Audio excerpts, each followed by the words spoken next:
রাসূলুল্লাহ সাল্লাল্লাহু আলাইহি ওয়াসাল্লাম বলেছেন, যখন আমার উম্মত এই 15টা পাপে লিপ্ত হবে, এই 15টা পাপে লিপ্ত হবে, তখন তাদের উপর আল্লাহর পক্ষ থেকে আযাব এবং গজব আসতে শুরু করবে। হাদিস আসলে অনেক আছে, কিন্তু সবগুলো বলার সময় থাকবে না, আমি মূল কয়েকটা বলছি, এগুলোর মধ্যে সব পড়ে যাবে ইনশাআল্লাহ। যখন আমার উম্মত এই 15টা কাজ করবে, তখন তাদের উপরে আল্লাহর পক্ষ থেকে আযাব এবং গজব অবধারিত আসবে। এক নাম্বার পাপ যখন এই উম্মতের মানুষ করবে, যখন তারা গনিমতের মালকে ব্যক্তিগত সম্পদ মনে করবে। গনিমতের মাল বোঝেন? রাষ্ট্রীয় সম্পদ, পাবলিক প্রপার্টি, এটাকে যখন মানুষ ব্যক্তিগত সম্পদ মনে করে ব্যবহার করা শুরু করবে, এটা কি মিল পাওয়া যায়? আচ্ছা। 2 নাম্বার, যখন কারো কাছে আমানত রাখা হবে, আমানত, এবং সে এটাকে ব্যক্তিগত সম্পদ মনে করবে। বুঝতে পারছেন? আমানত রেখেছে, এটার খেয়ারত না করাটাই কর্তব্য, কিন্তু এটাকে যখন ব্যক্তিগত সম্পদের মতো মানুষ ইউজ করবে, শেষ করে ফেলবে, নষ্ট করে ফেলবে, তখন আল্লাহর আযাব আসবে। 3, যখন মানুষ যাকাত আদায় করাটাকে জরিমানা মনে করবে, যাকাত দিতে চাইবে না, যাকাতটাকে জরিমানা মনে করবে। কি সমস্যা, কি বার্ডেন, যাকাত আবার দেওয়া লাগে কেন? আমরা তো ট্যাক্স দেই। যাকাতকে মানুষ জরিমানা মনে করবে। একটু চিন্তা করে দেখবেন যে বাংলাদেশে কত পার্সেন্ট মুসলিম নামাজ পড়ে আর কত পার্সেন্ট মুসলিম যাকাত দেয়। শুধু যাকাতের টাকাগুলো যদি আমরা একত্রিত করতে পারতাম, বড় বড় মেগা প্রজেক্ট করা সম্ভব ছিল, অনেক বড় বড় প্রজেক্ট করা সম্ভব ছিল, অনলি যাকাতের টাকা দিয়ে। আর যাকাতের টাকা এক বছরে শেষ হয়ে যায় না, পরের বছর আবার ঘুরে আসবে। ঠিক আছে, ইসলামিক ইকোনমিক্সের বেসই হলো যাকাত। এটা নিয়ে আমরা ইনশাল্লাহ আরেকদিন কথা বলবো। 4 নাম্বার, যখন স্বামী, সমাজের স্বামী যারা আছে, এরা স্ত্রীদের আঁচল ধরে থাকবে। বুঝতে পারছেন? স্বামী স্ত্রীর আঁচল ধরে থাকবে, মানে স্ত্রীর অনুগত, স্ত্রী যা বলবে তাই। আচ্ছা, গায়রত নাই, মানে স্বামী পুরুষত্বের গায়রত নাই। 5 নাম্বার, যখন সন্তান মায়ের অবাধ্য হয়ে স্ত্রীর খেদমত করা শুরু করবে, যখন সন্তান মাকে দেখবে না, স্ত্রীকে দেখবে। পাচ্ছেন মিল সমাজে? আচ্ছা। 6 নাম্বার, যখন বাবার পরিবর্তে, পিতা, বাবার পরিবর্তে মানুষ বন্ধুদেরকে সম্মান করা শুরু করবে। বাবাকে সম্মান করবে না, ফ্রেন্ড সার্কেলকে সম্মান করবে। সুবহানাল্লাহ। এরপরে আসেন 7, যখন, আমার কথা রাগ করেন না, এটা হাদিসে আছে, যখন সমাজের নিকৃষ্ট মানুষদেরকে নেতৃত্ব দেওয়া হবে। এটা হাদিসে আছে। সমাজের নিকৃষ্ট মানুষকে যখন নেতৃত্বের আসনে বসাবে মানুষ, তখন সমাজে আল্লাহর গজব আসবে। হাদিস তিরমিজি 2211 নম্বর। এরপরে 8, নবী সাল্লাল্লাহু আলাইহি ওয়াসাল্লাম বলছেন, যখন কোনো ব্যক্তিকে সম্মান করা হবে তার টর্চার থেকে বাঁচার জন্য। যখন কোনো মানুষের সম্মান করা হবে তার শাস্তি থেকে বাঁচার জন্য, মানে মানুষ মন থেকে সম্মান আসছে না, ভয়ে আপনি সম্মান পাচ্ছেন। এই অবস্থা যখন আসবে, তখন আল্লাহর আযাব আসবে। তারপরে 9, যখন মসজিদের মধ্যে, দেখবেন অনেক মসজিদ আছে বাংলাদেশে, মসজিদের মধ্যে হট্টগোল বেড়ে যাবে, মসজিদের মধ্যে হট্টগোল বেড়ে যাবে, আর মসজিদগুলো হবে চাকচিক্যময়, হেদায়েত উঠে যাবে। মসজিদ হবে চকচকা, তাজমহলের মতো এক একটা, কিন্তু হেদায়েত উঠে যাবে, মসজিদে হট্টগোল বেড়ে যাবে। 11, যখন পুরুষেরা রেশমি কাপড় পরবে, পুরুষেরা সিল্কের রেশমি কাপড় পরবে। পুরুষের জন্য স্বর্ণ আর রেশমি কাপড় পরা হারাম। এখন পুরুষের অনেকে স্বর্ণ পরে, রেশমি কাপড়ও পরে, এটা মহিলাদের জন্য জায়েজ। এরপরে 12, যখন প্রকাশ্যে মদ্যপান করা হবে, আর মদ্যপানের মধ্যে ভাই সিগারেটও পড়ে, আপনার গাঁজা, ইয়াবা সবই পড়ে। যারা প্রশাসনে আছে, আমাদের এখানে অনেক ভাই প্রশাসনে আছে, তারা জানে যে মাদকদ্রব্য নিয়ন্ত্রণ করতে তাদেরকে কত হ্যাসেল পোহাতে হয়। আর এমন এমন কেস আসে যে মানুষ আপনি কল্পনা করতে পারবেন না।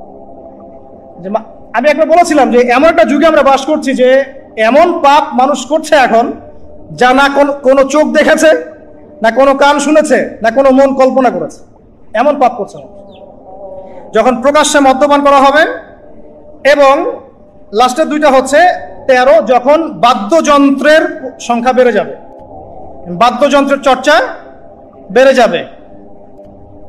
এবং সর্বশেষ যখন গায়িকাদেরকে সম্মান করা হবে এবং উম্মতের শেষের দিকের লোকেরা, মানে আমরা উম্মতের প্রথম দিকের লোকদেরকে গালিগালাজ করব। বুঝতে পারলেন? যখন মাদকদ্রব্য প্রকাশ্যে পান করা হবে, যখন আপনার রেশমি কাপড় পুরুষেরা পরবে, যখন বাদ্যযন্ত্র তৈরি করা হবে, চর্চা করা হবে এবং গায়িকাদেরকে সম্মান করা হবে, এবং যখন এই উম্মতের শেষের মানুষেরা উম্মতের প্রথম দিকের মানুষদেরকে গালিগালাজ করবে। সাহাবীরা কি জানতো? আয়েশা রাদিয়াল্লাহু আনহা চরিত্র অমুক ছিল, এই ছিল, সেই ছিল, ইত্যাদি। নাউযুবিল্লাহ। এই কথাগুলো এখন আসে না। এই হাদিসে যে 15টা পয়েন্ট আছে, আমি বেশি হাদিস আনি নাই, আমি নিজে পড়েছি সবগুলোই, কিন্তু আনিনি বেশি হাদিস, এতগুলো বলার সময় নাই। এই একটা হাদিস কি যথেষ্ট না? হাদিসের রাবি আলী রাদিয়াল্লাহু আনহু তিনি বলছেন, যখন এই আমলগুলো সমাজে বেশি বেশি চালু হয়ে যাবে, তখন কি হবে? নবী সাল্লাল্লাহু আলাইহি ওয়াসাল্লাম বলছেন যে তখন জমিনের মধ্যে আল্লাহর পক্ষ থেকে গজব আসবে। কি কি? 1 নাম্বার, প্রবল ঘূর্ণিঝড়, জলোচ্ছ্বাস। 2, আগুনও বর্ষণ হতে পারে, হাদিসে আসছে। 3, ভূমিকম্প হবে বেশি বেশি। 4, মানুষের আকৃতি পরিবর্তন হয়ে যাবে, মানুষের আকৃতি পরিবর্তন হয়ে যাবে। এই হাদিসটা আমি আপনাদের জন্য এনেছিলাম। এরপরে আসেন, আরেকটা হাদিস আছে, এইটাতে যাওয়ার আগে আমি কোরআনের একটা আয়াতে যাচ্ছি। সূরা রুমের 41 নম্বর আয়াত। আল্লাহ পাক এই আয়াতে বলছেন আযাব নাজিল হওয়ার একটা কারণ, যাহারাল ফাসাদু ফিল বাররি ওয়াল বাহরি বিমা কাসাবাত আইদিন নাস, এটা একটা কারণ। জলে এবং স্থলে যত বিপর্যয় ছড়িয়ে পড়েছে, এগুলো মানুষের হাতের কামাই। তার মানে যত ফাসাদ ছড়াবে সবকিছু আল্লাহর পক্ষ থেকে নয়, এখানে মানুষেরও হাতের কামাই থাকবে। এখন আপনি দেখেন, পরিবেশ দূষণ করছে কারা? মানুষ। বনভূমি উজাড় করছে কারা? মানুষ। এই যে কার্বন মনোক্সাইডের পরিমাণ বাড়ছে বাতাসে, এগুলো কারা বাড়াচ্ছে? জিন, মানুষ। অর্থনীতির মধ্যে ফাসাদ কে করছে? সুদের মধ্য দিয়ে অর্থনৈতিক সিস্টেমে ফাসাদ কে ডেকে এনেছে? মানুষ। যাকাত বন্ধ করছি কারা? আমরা, তাই নয় কি? আপনি দেখেন সোশ্যালি যে সমস্যাগুলো হচ্ছে, এই যে জমি নিয়ে সমস্যা, আত্মীয়তার বন্ধন নিয়ে সমস্যা, টাকা পয়সার সমস্যা, পদের লড়াই, ক্ষমতার লড়াই, কারা করছে এগুলা? জিন শয়তান, মানুষ। এটা হচ্ছে কোরআনের এই আয়াতের ব্যাখ্যা, যে জলে এবং স্থলে যত বিপর্যয়, এগুলো মানুষের হাতের কামাই। তার মানে মানুষেরও এখানে প্রচন্ড রকম দোষ আছে, অন্যথা আল্লাহ পাক তো আর এখানে এমনি এমনি গজব পাঠাতেন না। এরপরে আসেন, সিলসিলা সহিহার মধ্যে আরো 5টা পাপের কথা আছে, যে 5টা পাপের কারণে সমাজে আল্লাহ পাকের গজব আসে। এই 5টা পাপ আমি আপনাকে শোনাচ্ছি। হাদিস নাম্বার এটা হচ্ছে মিশকাতের 5370, সহিহার 106 107 পৃষ্ঠায়।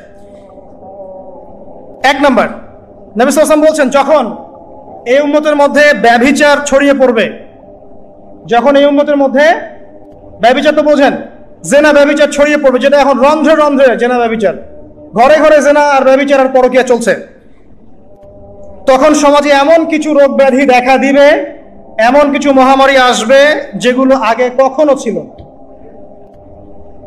কোরআন এবং হাদিসের ঊর্ধ্বে কোনো কথা আছে? সবকিছু স্পষ্ট, কিন্তু মানি বা না মানি এটা আমাদের ব্যাপার, বাট শুনতে তো আপত্তি নাই। শুনতে আপত্তি আছে? আচ্ছা। 2 নাম্বার, যখন এই উম্মতের মানুষ মাপে কম দেওয়া শুরু করবে, যখন আমি বললাম না মাপে কম দেওয়া, একটা হাদিস শোনাবো, মাপে কম দেওয়া শুরু করবে, তখন এই উম্মতের মধ্যে দুর্ভিক্ষ দেখা দিবে। কি দেখা দিবে? দুর্ভিক্ষ দেখা দিবে, এবং তাদের উপরে অত্যাচারী বাদশার শাসন চাপিয়ে দেওয়া হবে। তাহলে আমরা বেশি করে মাপে কম দিব নাকি? ইনসাফের সাথে ব্যবসা করেন, আল্লাহ পাক তৌফিক দান করুন। 3 নাম্বার, যখন এই উম্মতের মানুষ যাকাত দেওয়া বন্ধ করে দিবে, যখন এই উম্মতের মানুষ যাকাত দেওয়া বন্ধ করে দিবে, তখন আসমান থেকে আল্লাহ বৃষ্টি বন্ধ করে দিবেন। হাদিসের শেষ অংশে আছে, যদি জমিনের মধ্যে পশু পাখি এরা না থাকতো, তাহলে আল্লাহ পাক আদৌ কখনো বৃষ্টি দিতেন না। তাহলে আমরা কি যাকাত দেওয়া বন্ধ করে দিব? চালু করবো ইনশাআল্লাহ। 4 নাম্বার, যখন এই উম্মতের মানুষ আল্লাহ এবং তার রাসূলের সাথে বিশ্বাসঘাতকতা করবে, এটা আপনারা বোঝেন। আল্লাহ এবং তার রাসূলের সাথে বিশ্বাসঘাতকতা করবে, তখন আল্লাহ পাক তাদের উপরে অমুসলিমদের আধিপত্য চাপিয়ে দিবে। নেন, যখন আল্লাহ এবং তার রাসূলের সাথে বিশ্বাসঘাতকতা করবে এই উম্মতের মানুষ, তখন অমুসলিমদের ভয় এবং শাসন এবং তাদের যে আগ্রাসন, এটা আল্লাহ পাক মুসলিমদের উপরে চাপিয়ে দিবে, আল্লাহ চাপিয়ে দিবে।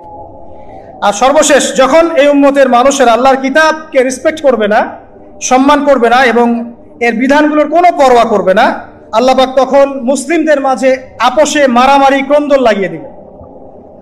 নেন, আর হাদিসের দরকার আছে? নাই। আরেকটা হাদিস শোনাই, শেষ, এটা লাস্ট। এই হাদিসের রাবি হচ্ছেন হুযায়ফা রাদিয়াল্লাহু আনহু।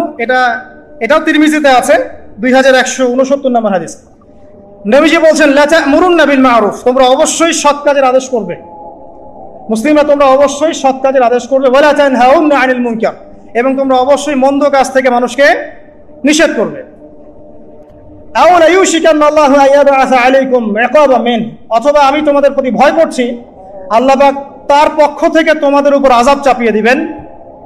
সুম্মা তাদউনাহু, এরপর তোমরা আল্লাহকে ডাকবে, লা ইউস্তাজাবা দুআকুম, তোমাদের দোয়া তখন কবুল হবে না। এখানে আযাব নাজিলের একটা কারণ পেলাম, যখন সৎ কাজের আদেশ, অসৎ কাজের নিষেধ আমরা ছেড়ে দিব, আল্লাহর পক্ষ থেকে গজব মাস্ট বি আসবে, এবং তখন মানুষ দোয়া করবে, আল্লাহ এই দোয়া কবুল করবেন না। এখন এগুলো হলো যদি আল্লাহর পক্ষ থেকে গজব হয় তাহলে এই বিষয়। আর এমন হতে পারে যে আল্লাহর পক্ষ থেকে পরীক্ষা। যদি আল্লাহর পক্ষ থেকে পরীক্ষা হয় তাহলে সুসংবাদ আছে। কিরকম?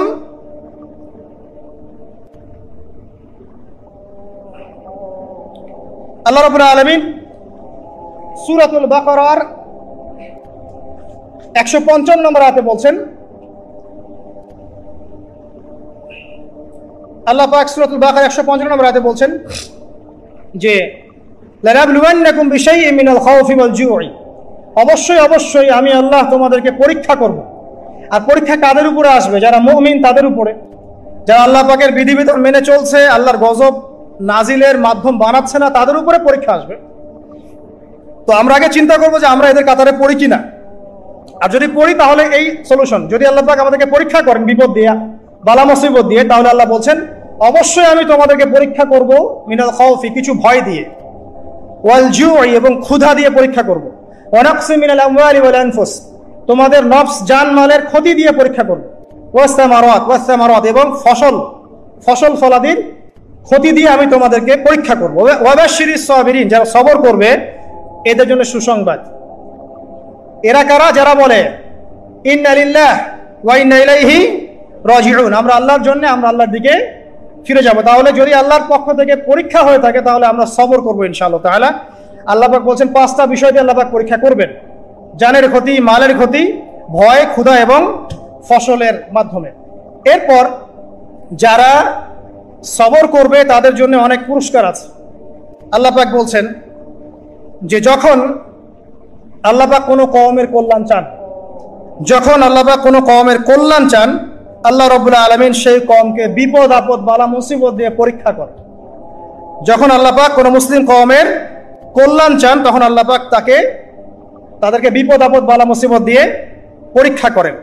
বুখারীর মধ্যে একটা হাদিস এসেছে 5642 নম্বর। নবী করিম সাল্লাল্লাহু আলাইহি ওয়াসাল্লাম বলেছেন যে একজন মুসলিম ব্যক্তির যদি কোনো ক্লান্তি হয়, অথবা কোনো অসুখ হয়, রোগ হয়, অথবা দুশ্চিন্তা হয়, এমনকি যদি তার পায়ে একটু কাটাও বিধে, আল্লাহ রাব্বুল আলামিন এই ওসিলায় তার গুনাহগুলোকে মাফ করে দিবেন ইনশাআল্লাহ। তাহলে আল্লাহ পাকের যদি পরীক্ষা হয়, আমরা সবর করি, তাহলে আমরা এই বেনিফিট পাবো ইনশাআল্লাহ, এই ফজিলত পাবো ইনশাআল্লাহ। আরো আছে, রাসূলুল্লাহ সাল্লাল্লাহু আলাইহি ওয়াসাল্লাম বলেছেন, আল্লাহ যখন কোনো তাদেরকে দুনিয়াতে পাপের শাস্তি প্রদান করেন, তাড়াতাড়ি তাদেরকে দুনিয়াতেই পাপের শাস্তি প্রদান করেন। আর যখন আল্লাহ পাক কোনো কওমের অমঙ্গল চান তখন তাদেরকে অবকাশ দিতে থাকেন। এরপর কিয়ামতের দিন আল্লাহ পাক তাদেরকে পূর্ণ মাত্রায় ধরবেন। অতএব যখন কোনো জাতির পরীক্ষা চলে আসে তারা যেন ধৈর্য ধারণ করে, আর যারা আল্লাহর পরীক্ষা অসন্তুষ্ট হবে আল্লাহ পাক তাদের প্রতি অসন্তুষ্ট হবেন। এটা একটা হাদিস, এটা মুসলিমে এসেছে 2396 নম্বর হাদিসে। আরেকটা বলে শেষ করছি যে রাসূলুল্লাহ সাল্লাল্লাহু আলাইহি ওয়াসাল্লাম বলেছেন, মুমিন পুরুষ এবং নারীর জন্য মুমিন পুরুষ এবং নারীদেরকে